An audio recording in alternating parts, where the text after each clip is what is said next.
एक बावर्ची के घर में कोई भूखा नहीं रह सकता। चांसेस ज़्यादा हैं कि वो सब सही रहेंगे। किसी मैकेनिक के घर की गाड़ी खराब नहीं रह सकती। तो पता है कैसे सॉर्ट आउट करना है। जो फाइनेंस का पर्सन है वो फाइनेंशियल स्ट्रेटजीज को जानता है। तो फाइनेंस के पर्सन में अडॉप्ट करें अपने आप को, फाइनेंस में इन करें। उससे क्या होगा कि आपके पास अपने फाइनेंसेस मेंटेन करने के तरीके आ जाएंगे। Hello and welcome. आप सुन रहे हैं the Canadian journey with Mian Sumair, powered by voices of globe, जहां हम आपके साथ शेयर करते हैं इमिग्रेशन स्टोरीज, सेटलमेंट जर्नीज और प्रो टिप्स, ताकि आपके इमिग्रेशन जर्नी को आसान बनाया जा सके। आज की एपिसोड बहुत ही ख़ास है क्योंकि आज हमने जिस प्रोफेशनल को दावत दी है वो आपके लिए बहुत सारी मुफीद मालूमात लेकर आ रहे हैं। और मेरे साथ हैं जनाब रहील साहब, जो कि फाइनेंशियल प्रोफेशनल हैं। और जब न्यू कमर्स की बात की जाए तो सबसे पहला क्वेश्चन जो माइंड के अंदर आता है वो इमिग्रेशन के बाद फाइनेंस से रिलेटेड क्वेश्चंस और फाइनेंशियल प्लानिंग होती है। तो आज हम इसके ऊपर बात करने वाले हैं रहील साहब के साथ, और इनका इमिग्रेशन जर्नी भी जानेंगे, इनकी सेटलमेंट स्टोरी भी सुनेंगे कि कितने इनको चैलेंजेस पेश आए, और इनकी करंट प्रैक्टिस के बारे में भी बात करेंगे। तो अस्सलाम वालेकुम रहील साहब, मैं आपको वेलकम करता हूं पॉडकास्ट के अंदर। कैसे हैं आप? वालेकुम अस्सलाम मियां समीर भाई, बस अल्हम्दुलिल्लाह ठीक ठाक। आप कैसे हैं? ठीक हैं? जी बिल्कुल ठीक, थैंक यू सो मच। और आपका पॉडकास्ट में ज्वाइन करने का भी बहुत शुक्रिया। तो सबसे पहला क्वेश्चन जो माइंड में आता है यूजुअली जब भी मैं किसी गेस्ट के साथ पॉडकास्ट करता हूँ, और आपके बैकग्राउंड से भी मैं कुछ थोड़ा बहुत वाकिफ़ हूँ कि आप भी गल्फ से मूव हुए, तो आप अपना थोड़ा सा ऐड करें इसके ऊपर कि what makes you decide that time कि अब आपको एक सक्सेसफुल लाइफ छोड़ के गल्फ से जो है वो। Thank you very much, first of all welcome. और जो है ना, कहते हैं आपने जो है इतने बड़े प्लेटफॉर्म पे मुझे बुलाया, और thank you very much. Regarding life in Canada and life in gulf, आपको सबको पता है कि वहाँ की लाइफ में कंफर्ट ज़्यादा होता है, काम कम करना होता है, पैसे मिलते रहते हैं। तो एक ऐसी कंफर्ट जोन से निकल के इफेक्टिव जोन की तरफ जाना, no doubt it's a struggle and it is a beginning as well. लेकिन सबसे अच्छी चीज़ ये है कि जो वहाँ पे मैं काम कर रहा था, मैं गवर्नमेंट में वहाँ पे वर्क करता था। मैं और मेरी वाइफ हम दोनों साथ काम करते थे। वहाँ से हम लोगों ने प्लान किया हुआ था पहले ही कि कनाडा हमें मूव होना है, क्योंकि अनफॉर्चुनेटली सऊदीया में हम लोग काम करते थे। वहाँ पे आपको जॉब सिक्योरिटी नहीं मिलती, और अगर आपकी जॉब सिक्योरिटी खत्म, यानी आपकी जॉब खत्म हो जाए, तो उसके बाद सेकेंड डे आपको फाइनल एग्जिट पे जाना पड़ता है। तो ये नहीं पता चलता है कि हम किस टाइम पे हमारी जॉब खत्म हो जाएगी और हमें फाइनल एग्जिट होगा, और हम अपने आप को प्रिपेयर कर सकेंगे बैक होम में कि नहीं, या जो सिचुएशन को डिजाइन कर सकेंगे कि नहीं।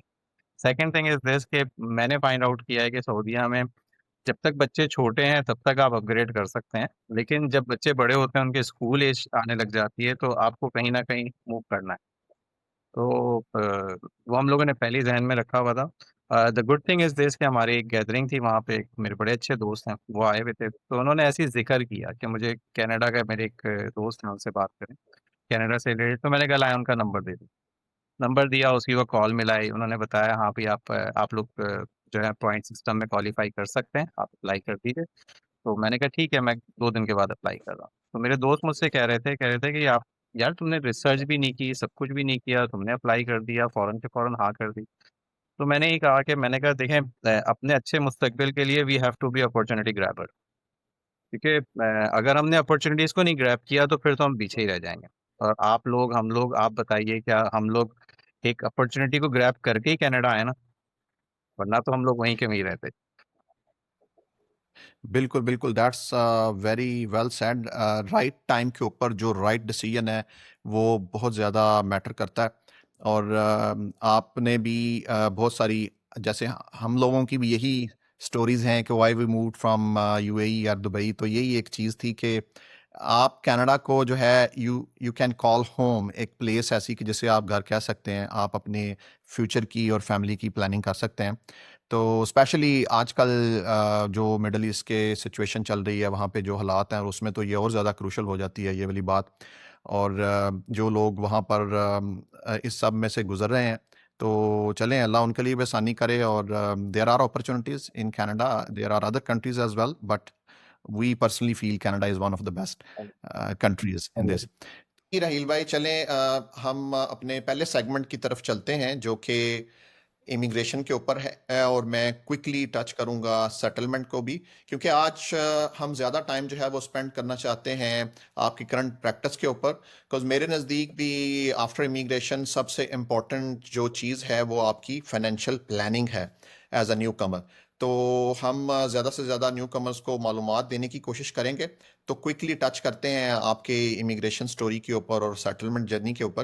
तो पहला एक यूजुअल जो क्वेश्चन माइंड में आता है कि आपका जो इमिग्रेशन जर्नी था वो कितना स्मूथ था, कितने चैलेंजेस थे, और उसके बारे में अगर आप कुछ ऐड करना चाहें तो। क्विकली बताऊंगा, is a long story but I don't want to make it too long. हम लोग यहाँ कनाडा जब आए तो यहाँ पे जैसे ही लैंड किया तो जिन्होंने हमारा प्रोसेस किया वो बड़े अच्छे पर्सन थे। उन्होंने मुझे कहा कि आपके यहाँ कितने जानने वाले हैं। तो मैंने कहा भाई मेरी एक खालाजाद बहन है और तो कोई यहाँ पे है नहीं। तो कहने अगर आप चाहते हैं तो यहाँ पे एक सस्कैचुअन में प्रोविंशियल नॉमिनी प्रोग्राम चल रहा था उसको, कि आप वहाँ चले जाएं और वहाँ पे आप उस टाइम पे एक साल में आप 7 फैमिलीज को बुला सकते थे, तो आप वहाँ पे जाके स्टार्ट कीजिए। तो मुझे भी सही लगा क्योंकि वी वर प्रिपेयर्ड कि हम जहाँ कहीं भी जाएंगे और जॉब करनी पड़ेगी, स्ट्रगल लाइफ स्टार्ट करनी पड़ेगी। तो मेरे पास ये 7वां दिन था, हम सस्कैचुअन मूव कर गए ऑन्टेरियो में आने के बाद। वहाँ गए, वहाँ जाके स्टार्ट किया अपना प्रोसेस। वहाँ पे उनकी रिक्वायरमेंट थी कि आप एक साल रुकें, उसके बाद आप मजीद फैमिली मेम्बर्स को बुला सकते हैं। सरप्राइजिंगली क्या हुआ, हमने जब 10.5 महीने कंप्लीट किए तो उस प्रोविंस में वो प्रोविंशियल नॉमिनी प्रोग्राम बंद हो गया। अब जब वो बंद हुआ तो अब हम सोचते रहे कि करें क्या करें। मेरी वाइफ फिजियोथेरेपिस्ट है, तो उनका लाइसेंसिंग का प्रोसेस स्टार्ट करना था। तो मैंने उनको ये बोला, मैंने कहा आप लाइसेंसिंग पे जाएं, मैं ब्रेड एंड बटर पे जाता हूँ।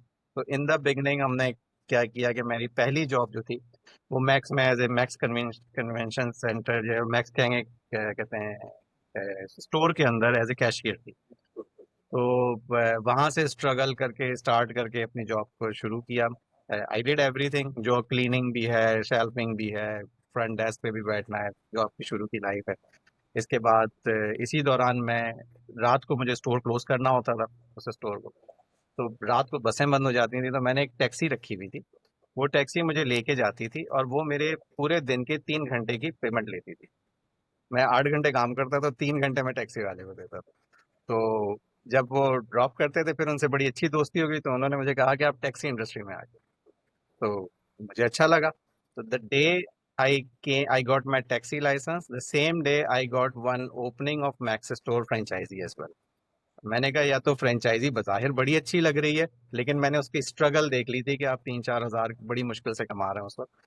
तो मैंने टैक्सी की तरफ आ गया, because of I want more flexibility. बच्चे बड़े हो रहे हैं तो उनके लिए जो है ना हेल्प चाहिए होती है। तो फिर हमने वहाँ पे सस्कैचुअन में तकरीबन 1.5 साल टाइम गुजारा। नॉमिनी प्रोग्राम बंद हो चुका था, किसी को बुला नहीं सकते थे। तो फिर डिसाइड ये किया, let's move back to Ontario. जब ऑन्टेरियो में मूव किए तो आपके मेरे एक करीब रिलेटिव हैं, उन्होंने मुझे कहा कि आपको यहाँ पे रॉजर्स में एज ए केबल टेक्नीशियन की जॉब मैं दिलवा दूंगा, आप स्टार्ट कर लें। हम ऑन्टेरियो मूव हो गए, चलो यार वो जॉब मिल जाएगी। उस चक्कर में जब हम यहाँ पे आए ऑन्टेरियो में, तो जब जॉब के लिए गए तो वहाँ पे हमारे जो मैनेजर हैं उन्होंने कहा कि आपकी जॉब शुरू होगी 2 महीने बाद। अब हम बेसमेंट पे रह रहे हैं, घर का खर्चा कौन टेक केयर करेगा। तो मैंने मिसेस को बोला मैं ऐसा करता हूँ कि मार्केटिंग की जॉब ढूंढ लेता हूँ जब तक ये जॉब स्टार्ट होती है। तो अल्हम्दुलिल्लाह मैं जॉब के लिए इंटरव्यू देने जा रहा था। मैं एक सूट पहना हुआ था और मैं एक इंटरव्यू दे के बस स्टॉप पे खड़ा हुआ था और दूसरा इंटरव्यू देने जा रहा था। इतने में एक मैं कहूँगा एक पर्सन जो है वो सामने से गाड़ी क्रॉस करके गए। उन्होंने मुझे देखा और फिर वो अपने क्लाइंट को पॉलिसी डिलीवर करके वापस आ रहे थे। फिर उन्होंने मुझे देखा और गाड़ी अक्रॉस द रोड रोक ली और शीशे से शीशा डाउन करके उन्होंने बोला कि आप इंटरव्यू देने जा रहे हो कि लेने जा रहे हो। अब हम लोग अक्रॉस द रोड ये शाउटिंग में बात हो रही है। मैंने कहा मैं एक इंटरव्यू दे के आ रहा हूँ, दूसरा देने जा रहा हूँ। उन्होंने कहा आप फाइनेंस में काम करेंगे। आप यकीन नहीं करेंगे, शायद आधा घंटा पहले मैं बस स्टॉप पे खड़े ये सोच रहा था अगर मुझे बैंक में एज ए कैशियर जॉब भी मिल जाएगी मैं कर लूंगा। तो मैंने कहा हाँ मैं करूंगा। तो गाड़ी घुमा के लाए, आके मुझे कार्ड दिया, कहने 2 दिन बाद आप ऑफिस आ जाएं। ऑफिस पहुंचा, मैंने अपना सीवी दिया तो इन्होंने कहा कि मुझे सीवी नहीं चाहिए, मुझे अच्छे ईमानदार लोग चाहिए जो फाइनेंस इंडस्ट्री में मेरी हेल्प कर सके।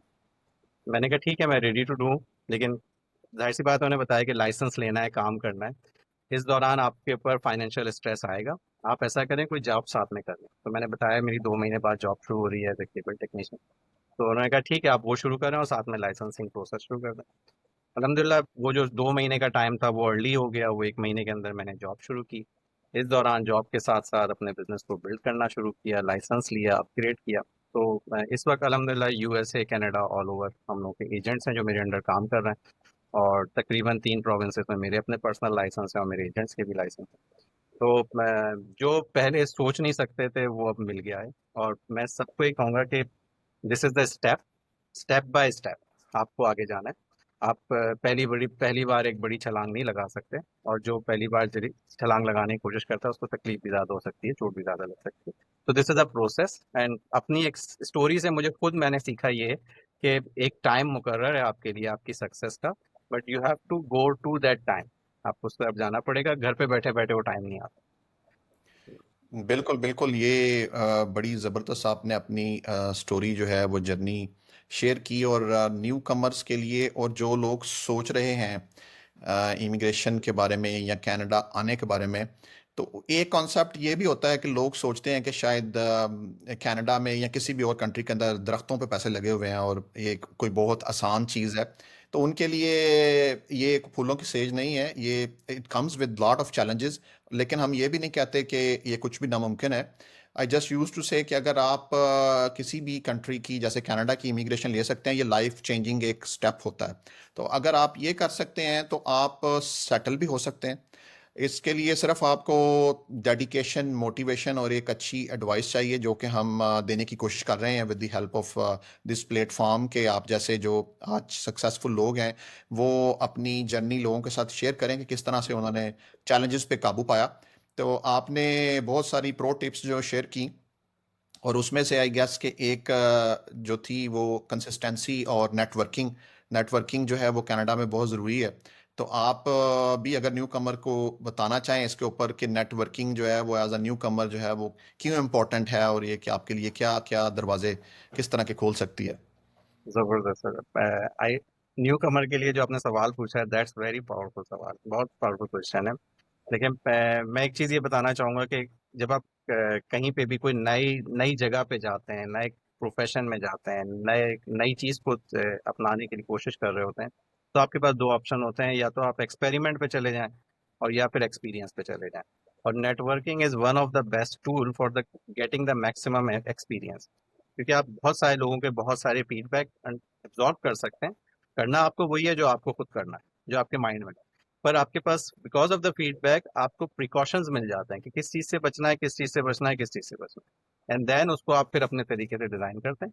कुछ लोगों के अपने ड्रीम एंड गोल होते हैं। The blessing in Canada, you can bring your dream and goal in your front, और आप उसको हासिल कर सकते हैं। जैसे मेरा ड्रीम एंड गोल था कि मार्केटिंग, सेल्स, बिजनेस डेवलपमेंट, लोगों की हेल्प करना, ये सब चीज़ें मेरे ड्रीम गोल्स में था, और उसको मैं अचीव किया इस बिजनेस में। नए कमर के लिए, न्यू पर्सन के लिए मैं ये कहूँगा कि फाइनेंस को अंडरस्टैंड करना बहुत जरूरी है। क्योंकि आप मैं बल्कि एक जनरल सवाल पूछता हूँ, क्या ये ऐसा नहीं है कि जो कोई शख्स कनाडा आता है वो 4 गोल लेके आता है? एक तो उसका अपना प्रॉपर घर होना चाहिए, ठीक है। दूसरा, उसका एक ड्रीम होता है कि मैं मेरे पास प्रॉपर प्रोटेक्शन होनी चाहिए। तीसरा जो है, कहते हैं, उसको अपना रिटायरमेंट प्रॉपर मिलना चाहिए। और चौथा, उसके बच्चों का फ्यूचर और एजुकेशन होनी चाहिए। ऐसे ही है ना? तो बिल्कुल, बिल्कुल। अब ये 4 ड्रीम एंड गोल जो है ना, जैसे ही हम कनाडा लैंड करते हैं वो बैग में चले जाते हैं और कपड़े बाहर आ जाते हैं। और बिल्कुल। फिर वो तसव्वुर में नहीं रहते 3-4 साल तक हम इसको ओपन कर सकें, क्योंकि ये चारों ड्रीम एंड गोल, ये ड्रीम्स और गोल जो है, ये हमारे फाइनेंस से रिलेटेड है। और हम अपने फाइनेंस को मैनेज करने के बजाय डेट में चले जाते हैं। तो अगर हमने शुरू में ही अपने फाइनेंस को मेंटेन करना शुरू कर दिया, तो आगे जाके हमें वो फाइनेंशियल इश्यूज जो सामने मिल रहे हैं, या वो बेनिफिट जो फाइनेंस में मिल रहे हैं, वो हमें बहुत देर से मिलने के बजाय जल्दी मिलना शुरू हो जाता है। हम सिर्फ एक ही चीज सुनते हुए आए हैं जब लोग यहाँ पे नए आते हैं, कि हम लो इनकम में रहेंगे ताकि हम टैक्स कमा लें। पर ये नहीं सोचते कि ज्यादा इनकम अर्न करके हम अपने ज्यादा टैक्स भी पे कर लेंगे, लेकिन उसके बाद भी हम बहुत ज्यादा इनकम कमा रहे हैं। तो इस बैलेंस को मेंटेन करने के लिए आई थिंक फाइनेंशियल एजुकेशन बहुत जरूरी है। जो मेरे साथ ब्लेसिंग हुई कि मुझे रोड पे एक पर्सन ने गाइड कर दिया, लेकिन बहुत सारे लोगों के साथ ऐसा होता है कि वो घर पे बैठे रहते हैं या फिर अपनी एक और जॉब की डे टू डे लाइफ में स्ट्रगल करते रहते हैं, और वो आगे सोचते हैं। I think we have to learn about finances in the beginning, सिर्फ ये नहीं देखना है कर्जा कितना लेना है, ये देखना है कि कमाना भी कितना है, उसको सॉर्ट आउट भी कितना करना है, बचाना भी कितना। That's the main. जी जी बिल्कुल, मैं आपके साथ फुली एग्री करता हूँ इस चीज़ के ऊपर। और आई थिंक कि अब हम चूंकि ऑलरेडी फाइनेंस की बात कर रहे हैं तो लेट्स कंटिन्यू दिस। और मैं अब सेगमेंट के एंड में आपसे सेटलमेंट के ऊपर जो है वो बात करूंगा। तो चलें इसी के ऊपर आगे बात करते हैं, जो कि आज का हमारा मेन टॉपिक भी है कि न्यू कमर्स को किस तरह से फाइनेंशियल प्लानिंग करनी चाहिए और क्या क्या चीज़ें जो हैं वो उन्हें मद्देनज़र रखनी चाहिए। तो इसमें ओवरऑल एक तो आप आसान लफ्ज़ों में एक्सप्लेन करें अगर कि फाइनेंशियल प्लानिंग है क्या, और न्यू कमर्स को ये किस तरह से फ़ायदा दे सकती है, या जो आने वाले हैं यहाँ पे वो किस तरह से एडवांस में प्लानिंग कर सकते हैं ताकि वो क्विकली इंटीग्रेट हो जाएं the moment they land in Canada. Sir, financial planning या फाइनेंशियल स्ट्रेटजीज जो है ना, वो मैं कहूँगा जहाँ कहीं भी पैसा आता है, जहाँ कहीं भी डॉलर का जिक्र आता है, उसको प्लान और डिजाइन करना जरूरी है। अनफॉर्चुनेटली हम लोग फाइनेंशियल प्लानिंग समझते हैं checking account and saving account. That's called our financial planning. Actually financial planning is wherever money coming other than checking account and saving account, that's called financial planning. अब इसमें सबसे पहली चीज है debt management. आपको date पता होना चाहिए। डेट भी दो तरह होते हैं, एक गुड डेट होता है, एक बैड डेट होता है। कि हमें गुड डेट की तरफ जाना है कि बैड डेट की तरफ जाना है। हम अनफॉर्चुनेटली जो है ना कहते हैं, आई विल से दैट कि 50,000 1 लाख के क्रेडिट कार्ड्स ले लेते हैं और हम घर को पेड अप करने में लगे जाते हैं उनके तौर पे। हम ये भूल जाते हैं कि जिधर इंटरेस्ट का ज्यादा प्रेशर आया है उसको पहले पे करना है। सेकेंड थिंग जो बिल्कुल। इम्पोर्टेंट चीज है वो है इन्वेस्टमेंट्स। क्या हम जो पैसा दे रहे हैं कहीं पे भी अपनी पॉकेट से निकाल के डाल रहे हैं, क्या वो हमारे एक्सपेंसेस पे कर रहा है या वो इन्वेस्टमेंट्स है फॉर फ्यूचर। और इन्वेस्टमेंट्स एक ऐसा टूल है, एक ऐसी ब्लेसिंग है कनाडा के अंदर कि आपको इसके साथ बहुत सारे गवर्नमेंट बेनिफिट्स भी मिल सकते हैं। हम किस किस तरह उस बेनिफिट्स को लें, उस इन्वेस्टमेंट को लेके आए। तीसरा जो हमारी चीज जो फाइनेंशियल प्लानिंग में जरूरी है वो है इंश्योरेंस एंड प्रोटेक्शन। हम कहाँ प्रोटेक्टेड हैं? हम अनफॉर्चुनेटली हम एक बड़ा महंगा मोबाइल ले लेते हैं, गाड़ी ले लेते हैं, फौरन उसकी प्रोटेक्शन कर लेते हैं, पर पैसा कमाने की जो मशीन है उसकी प्रोटेक्शन भूल जाते हैं। तो उसको भी तो प्रोटेक्शन करना जरूरी है। किस किस तरह उसको प्रोटेक्ट कर सकते हैं, तो दैट्स एक नए पर्सन के लिए इन तीनों चीजों को जरूर अंडरस्टैंड करना है। और एक और चीज मैं आउटलाइन के तौर पे कहूंगा, एक ऐसा वक्त जब हम इस दुनिया में नहीं है, तो उस वक्त हमारी फैमिली के ऊपर क्या बर्डन आ सकते हैं फाइनेंशियल, क्योंकि बिल्स तो आने रुकेंगे नहीं। उस वक्त हम क्या स्ट्रेटेजीज बना रहे हैं, that's our called state planning as well. तो वो इम्पोर्टेंट बिल्कुल, आपने बड़ी अच्छी बात की प्लानिंग के ऊपर। और आपने इन्वेस्टमेंट और इंश्योरेंस का भी तज़किरा किया। और आई नो कि these are one of your core services as well. तो चलें अगर हम इन्वेस्टमेंट और इंश्योरेंस से ही स्टार्ट करते हैं, क्योंकि हमारी देसी कम्युनिटी में इस चीज़ का थोड़ा इंफॉर्मेशन का भी फुकदान है और इतना ट्रेंड नहीं है लाइफ इंश्योरेंस के ऊपर भी। तो उसमें आप थोड़ा सा रोशनी डालें कि इसकी इम्पोर्टेंस क्या है और इसकी क्या इकसाम है और क्या ऑप्शंस हो सकती हैं न्यू कमर्स के लिए। है। अगर आप सिर्फ रिगार्डिंग इंश्योरेंस पूछते हैं, क्योंकि इन्वेस्टमेंट इंश्योरेंस दो अलग अलग टॉपिक हो जाते हैं। इंश्योरेंस में मैं सबसे पहले ये कहूँगा कि बल्कि मैं एक जनरल एक सवाल पूछता हूँ कि आप ये बताइए कि यहाँ पे नॉर्मली हर पर्सन के ऊपर कितना कर्जा है? तकरीबन 50,000 तक। बहुत तो वेरी करता पर्सन टू पर्सन भी, कुछ के ऊपर बहुत ज्यादा भी है, लेकिन एवरेज जो है वो आप कह सकते हैं। बिल्कुल। एक स्टूडेंट लाइफ से ही हम ओसैप ले चुके होते हैं, उस वक्त से जी। हम कर्जा लेना शुरू कर देते हैं। तो ये जो कर्जा है, ये हमारी मैं कहता हूँ ये कर्जे को पेड अप करना मेरी जिम्मेदारी है कि मेरे बच्चों की या मेरी वाइफ की जिम्मेदारी? ये तो मेरी जिम्मेदारी है। हम कर्जा तो ले लेते हैं पर उसकी उस कर्जे की प्रोटेक्शन नहीं रखते। मैं बाकी चीजों की तो अलग बात करूंगा और बाकी चीजों में तो एक्सप्लेनेशन भी दूंगा। तो सबसे पहली चीज ये है कि हमारा कर्जा हमें पे करना है। और इसके अलावा हम जो कनाडा में एंटर होते हैं, हम स्ट्रेस टाइम से गुजर रहे होते हैं, स्ट्रगल कर रहे होते हैं, अपने आप को अपग्रेड कर रहे होते हैं। उस वक्त हमारे एक्सीडेंट्स होने के ज्यादा चांसेस हैं या प्रॉब्लम्स होने के ज्यादा चांसेस हैं, या फिर हम जब खुशहाल हैं उस वक्त ज्यादा चांसेस।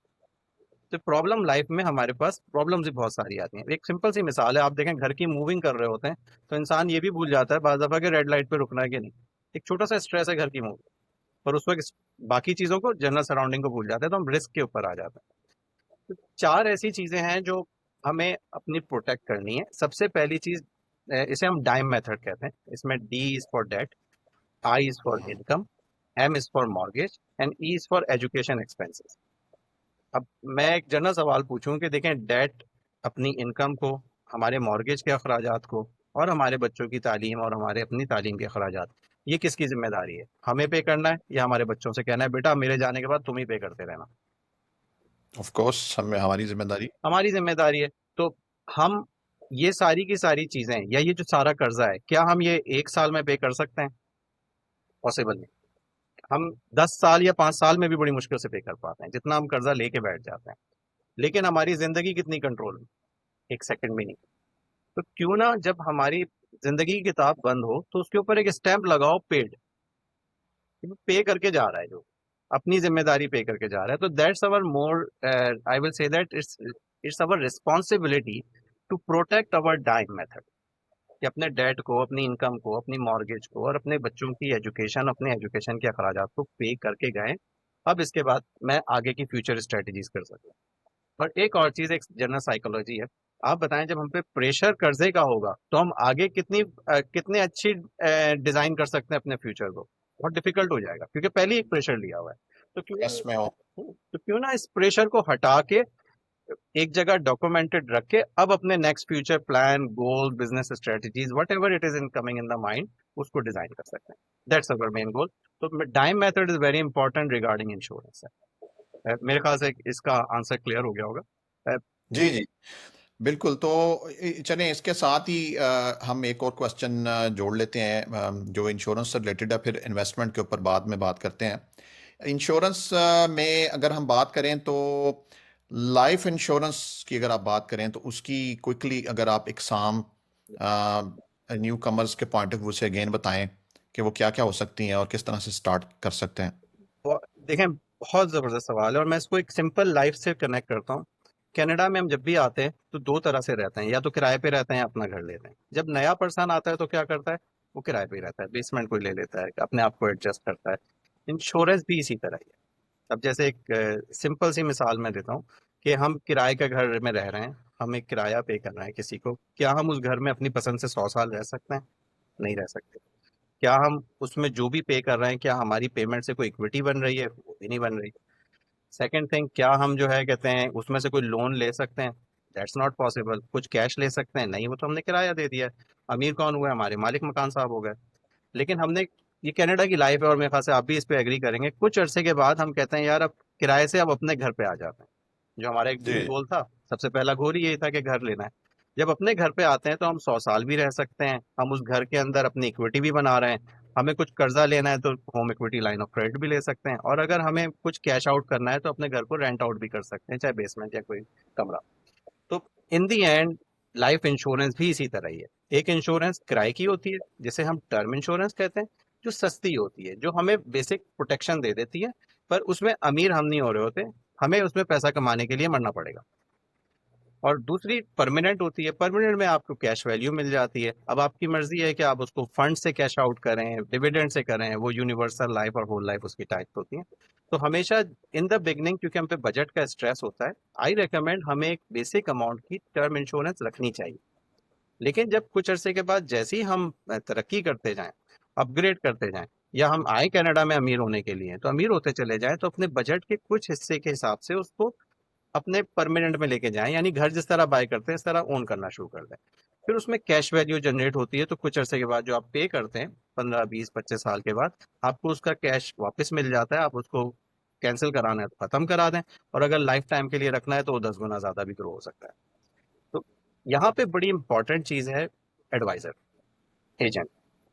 एजेंट को आपको एजेंट आपका ईमानदार होना चाहिए, वो आपको सही डायरेक्शन दे, वो आपको सही कंपनी से लाके प्रोटेक्शन प्रोवाइड करके दे, और वो आपके डॉक्यूमेंटेशन में आपको अप्रूवल के जो इश्यूज होते हैं उनको रिजॉल्व भी करवाए, और प्लस सही और अच्छी चीज दे।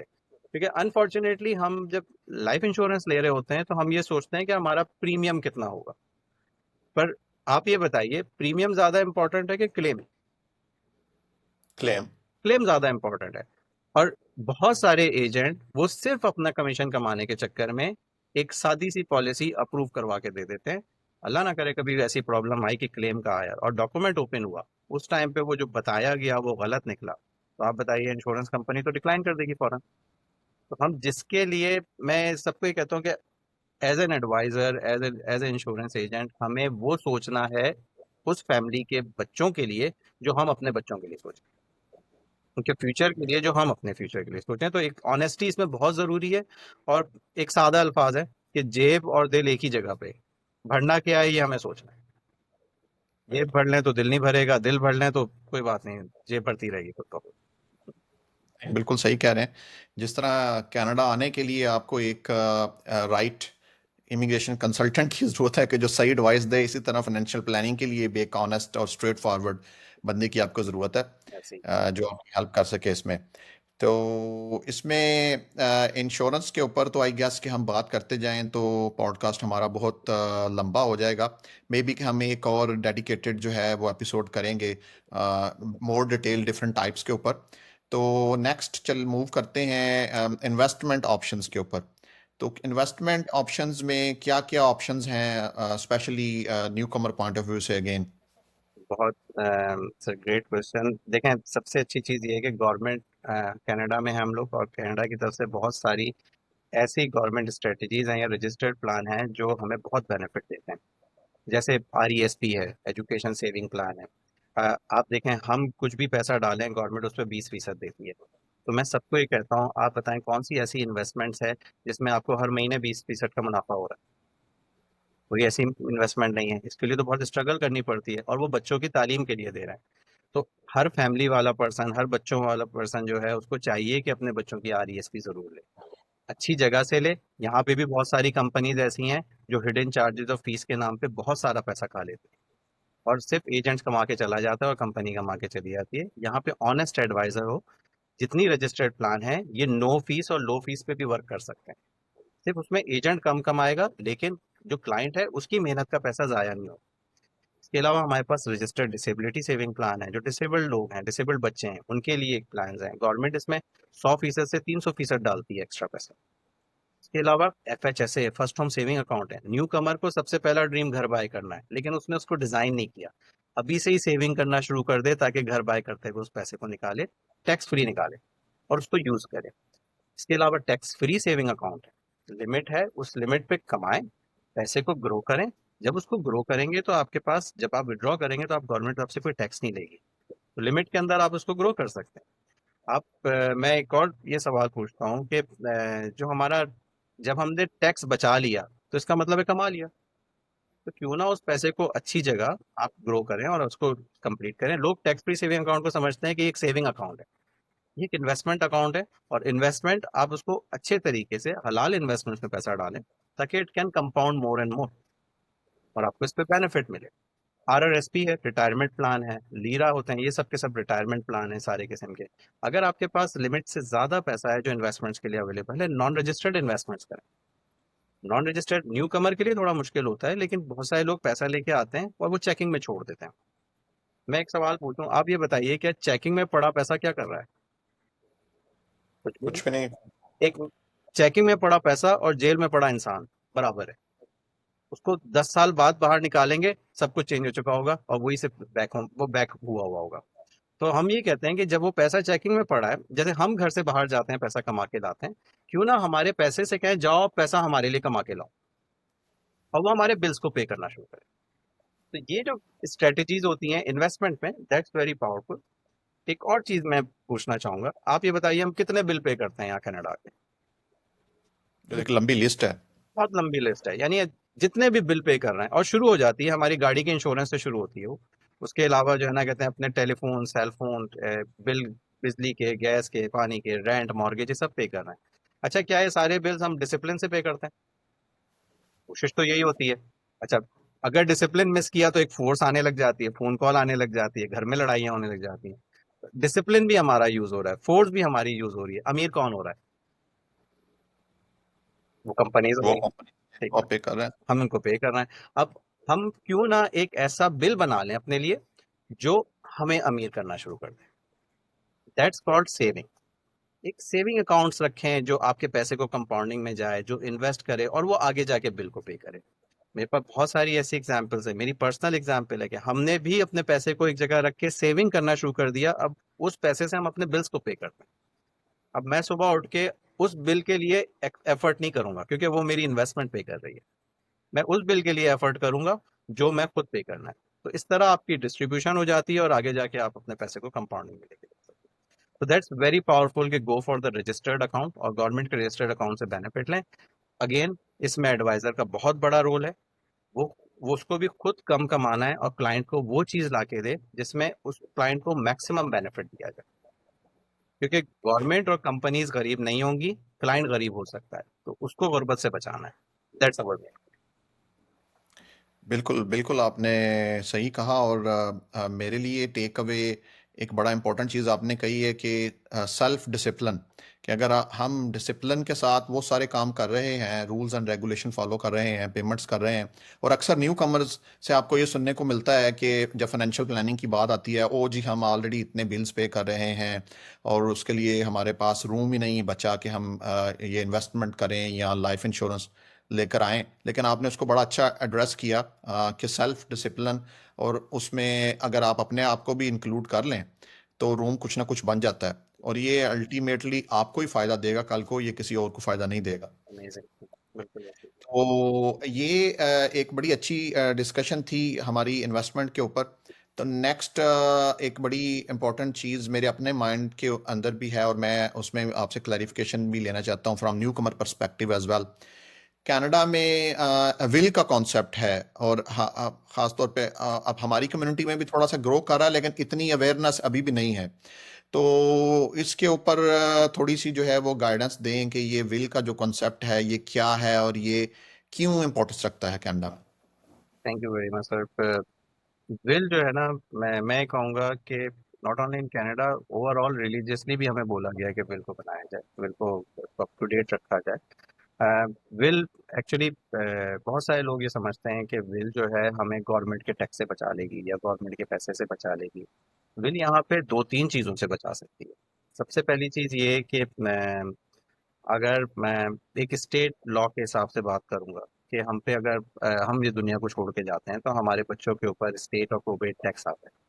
जो स्टेट एंड प्रोबेट टैक्स आता है उसको हम कैसे स्ट्रेटजाइज कर सकते हैं या कैसे डिज़ाइन कर सकते हैं, वो हमारे विल में बहुत ज़रूरी है, हमारी वसीयत में ज़रूरी है। दूसरी चीज़ ये कि हम आए किसके लिए हैं, अपने बच्चों के लिए, जहनी सुकून के लिए।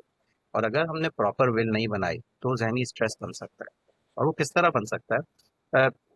अगर मैं एक मिसाल देता हूँ, फर्ज करें मैं इस दुनिया को छोड़ के गया और उस वक्त मेरे बच्चों के पास जो है कहते हैं या हमारे पास पैसा अच्छा है जो ट्रांसफर होना है, बच्चों के पास जाना है। I am sorry with due respect, कोई भी आके कहते कि कहते हैं कि हम भी इनके बच्चे थे। अब उस टाइम पे हमारे बच्चे क्या करेंगे, उनके ऊपर स्ट्रगल आ गया, जबकि हम उनके लिए रिलैक्सेशन छोड़ के गए थे। तो अब हमें यहाँ पे देखना है कि जो है ना कहते हैं कोई एक थर्ड पर्सन आके कह दे कि ये पैसा का हिस्सा हमें दो, या कोई ब्लैकमेलिंग शुरू कर दे या कोई फ्रॉड करना शुरू कर दे। एक ही डॉक्यूमेंट है जो आपको बचा सकता है। अदरवाइज आपकी स्टेट वो फ्रीज हो जाएगी, वो चली जाएगी कोर्ट के, पहले अपने मसाइल हल करो और फिर जाके आके रिजॉल्व करो। हम उस सोल्यूशन के लिए सिर्फ एक ही डॉक्यूमेंट है, that is proper upgraded updated will. Will बनाएं, विल को अपने बच्चों को बताएं कि मैंने इस तरह डिजाइन किया है और उसको अच्छी जगह पे सेव करके रखें। प्लस बेनिफिशरीज को जरूर बताएं कि हमने विल बनाई हुई है, उसमें तुम्हारा नाम है। अपने विटनेस को जरूर बताएं कि आपको अगर स्विच करना हो तो आप बताइए, कोई और पर्सन को विटनेस बना देते हैं। विल को अपडेटेड होना बहुत जरूरी है। According to government website, will तो उस वक्त भी अपडेट होनी चाहिए जब आपके पास एक नया सोना आया है, सोने का जेवर आया।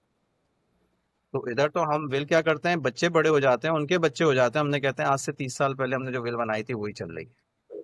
तो विल रखना भी बहुत जरूरी है, विल को अपडेट करना भी जरूरी है, और विल को आई विल से एवरी ईयर अपडेट करना जरूरी है।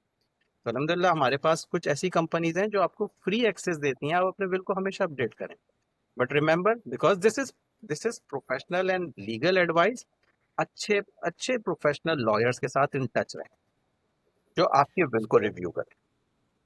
तो इसमें एक क्विक सप्लीमेंट्री क्वेश्चन ये भी आता है कि ये खुद भी बनाई जा सकती है या सिर्फ प्रोफेशनल्स ही बना सकते हैं? बहुत अच्छी बात है सर। देखें, इसमें मैं एक सिंपल सी एक मिसाल देता हूँ। कुछ खाने आप खुद भी बना सकते हैं, कुछ प्रोफेशनल खाने बनाने पड़ते हैं जो बाहर की दावत के हिसाब से। तो यहाँ आपकी अपनी नीड के हिसाब से गवर्नमेंट ने कोई पाबंदी नहीं रखी कि आप लॉयर से नोटराइज कराएं या लॉयर से बनवाएं। Some time we need to satisfy as well, तो हम लॉयर से एडवाइस लेना चाहते हैं। और सम टाइम हमारे पास फाइनेंशियल स्ट्रेटजीज ही इतनी ज्यादा होती हैं, बिजनेस बहुत सारा चल रहा है, घर पे जायदाद ज्यादा है, 3-4 घर हैं, बच्चों में डिस्ट्रीब्यूशन के इश्यूज आ रहे हैं, जो एक सिंपल विल नहीं बना सकते। तो आप फिर उस वक्त जो है कहते हैं लॉयर से एडवाइस जरूर लें, लॉयर के थ्रू बनाएं। लेकिन अगर एक सिंपल विल है, अगर पर्सनल सिंपल विल बनानी है, आप उसको घर पे भी बना सकते हैं, आप नोटराइज भी करा सकते हैं आप। जी, हम अब अपने अगले सेगमेंट की तरफ चलते हैं जो कि ड्यू था स्टार्ट में सेटलमेंट के ऊपर। तो क्विकली थोड़ा सा उसके ऊपर बात कर लेते हैं कि आपका जो सेटलमेंट जर्नी था वो कैसा रहा। आया किसी ब्रिजिंग प्रोग्राम ने आपकी हेल्प की या आपने अपनी एजुकेशन इम्प्रूव की? क्योंकि सुनने में आता है कि जब भी आप कनाडा में आते हैं इधर you improve your skills, educational skills या वर्क एक्सपीरियंस आपको कनेडियन चाहिए होता है और फिर आप वर्क फोर्स के अंदर शामिल होते हैं। तो उसमें आपका एक्सपीरियंस कैसा रहा? कितना कितना मुश्किल वो जर्नी था और क्या क्या चीज़ें हेल्पफुल रही? अ, मेरा तो पर्सनली, मैंने ब्रिजिंग को किसी प्रोग्राम से सपोर्ट नहीं ली। मैं अपने बारे में एक थोड़ी सी आउटलाइन के तौर पे बता दूं। मेरी वाइफ शी इज फिजियोथेरेपिस्ट, उन्होंने लाइसेंसिंग के लिए अपने प्रोसेस किए, काफ़ी उन्होंने टाइम किया, क्योंकि मैं उस टाइम पे इनकम अर्निंग स्टेज के ऊपर था, अपने आप को स्टार्ट कर रहा था, बिल्कुल अपनी लाइफ को स्टार्ट कर रहा था। तो मैंने अपने एक्सपीरियंस से ही सीखा और अच्छे मेंटोर मिल गए। मैं बहुत लकी हूँ, जिन्होंने बताया, जो पर्सन इकबाल साहब थे, वो मुझे जो इस बिजनेस में लेके आए, उन्होंने बहुत गाइड किया। और हमने फिर उसी प्लेटफॉर्म को या उसी मिशन को बरकरार रखा। इस वक्त हमारा गोल ये होता है कि हम फाइनेंशियल एजुकेशन भी दे रहे हैं, हम लाइसेंसिंग प्रिपरेशन भी करवाते हैं, लाइसेंस भी प्रोसेस कराते हैं। यूएसए कनाडा में मिला के तकरीबन 4 किस्म के लाइसेंस हैं हम लोग ऑफर करते हैं, जिसमें हमारे पास अमेरिका में भी इन्वेस्टमेंट या इंश्योरेंस दोनों का लाइसेंस है। अगर कनाडा में जाएंगे तो इन्वेस्टमेंट और इंश्योरेंस दोनों का मिला के भी लाइसेंस है। तो जो भी लाइसेंसिंग प्रोसेस में हमें जो शुरू में स्ट्रगल लाइफ होती है, क्योंकि जब आप नए बिजनेस में, आप कोई पर्सन नया आता है, वो बिल्कुल उसी तरह उसकी फीलिंग होती है जैसे एक मैदान के अंदर एक बच्चे को आप अकेला छोड़ दें। वो बस रो ही रहा होता है और ढूंढ रहा होता है कोई मेरी हेल्प के लिए आ जाए। तो हम लोगों का एक गोल ये है कि जो भी कोई नया पर्सन आए, इवन यहाँ पे भी कोई अपने बिजनेस को अपग्रेड करना चाह रहा है, फाइनेंशियल एजुकेशन लेना चाह रहा है, वो हमारे साथ बैठे, हम उनको प्रॉपर गाइड करेंगे how to review their finances, how to go for that. और अगर हमारे साथ लाइसेंस लेना है, लाइसेंस लेके काम भी करें।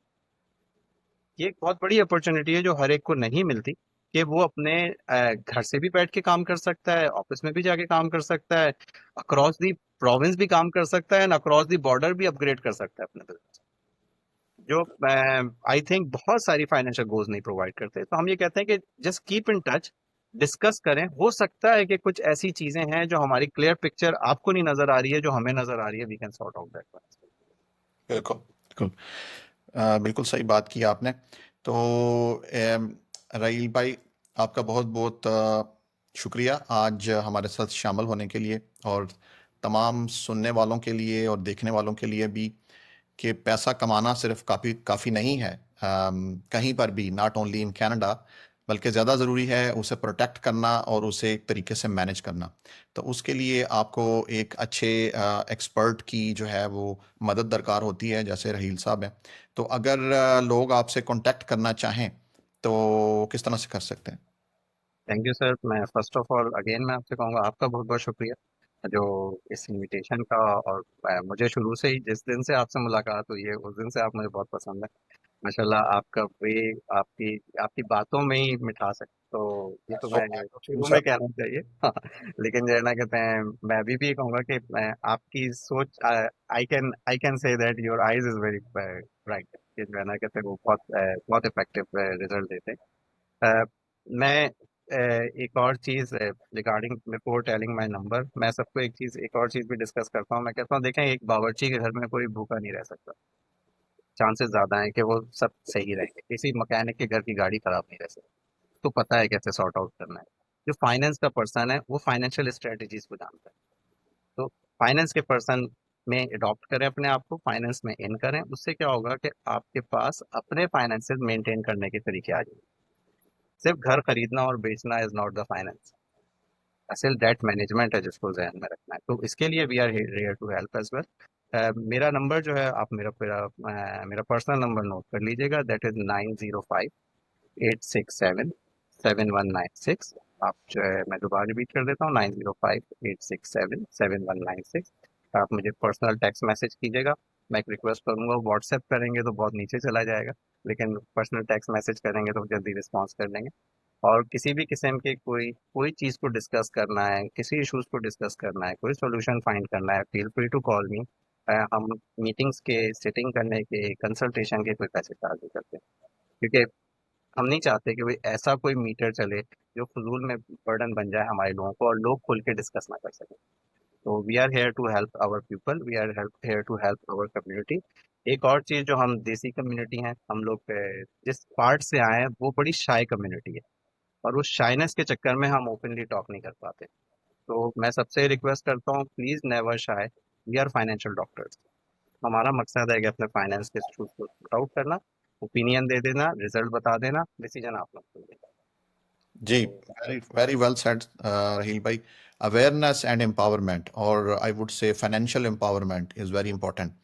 और आई थिंक कि आज के सेशन में हमने यही करने की कोशिश की, और एक और होपफुली सेशन करेंगे जिसमें हम मज़ीद इन डेप्थ टारगेटेड डिस्कशन करेंगे डिफरेंट प्रोडक्ट्स के ऊपर। और अगर हमारे व्यूवर्स और सुनने वाले जो हैं, अगर वो किसी पर्टिकुलर चीज़ के ऊपर मज़ीद मालूमात लेना चाहें तो वो हमें भी अप्रोच कर सकते हैं voicesofglobe@gmail.com पर। और अगर कोई सजेशंस हैं या कोई कोलैबोरेट करना चाहता है तो आप हमें ईमेल कर सकते हैं, और हम कोशिश करेंगे कि वो टॉपिक या वो क्वेश्चन जो है वो पर्टिकुलर एड्रेस किया जा सके। तो आई होप कि ये the Canadian journey with Mian Sumair आपके लिए फ़ायदेमंद रहा होगा। अगर आप न्यू कमर हैं या कनाडा आने के बारे में सोच रहे हैं तो आप अपने फ्रेंड्स के साथ वॉइसेस ऑफ ग्लोब को शेयर कर सकते हैं, ताकि ज़्यादा से ज़्यादा जो एक्चुअल इन्फॉर्मेशन है वो उन लोगों तक पहुंच सके। क्योंकि हमारा पर्पज़ ये है कि हम लोगों के साथ इमिग्रेशन स्टोरीज, सेटलमेंट जर्नीज़ और प्रो टिप्स शेयर कर सकें, ताकि आपके इमिग्रेशन और सेटलमेंट जर्नी को आसान बनाया जा सके। तो आज का एपिसोड यहाँ पर इख्तिताम पजीर हुआ, और thank you so much Raheel भाई again for joining and giving us time. Thank you so much. Truly appreciate that. Thank you very much, thank you.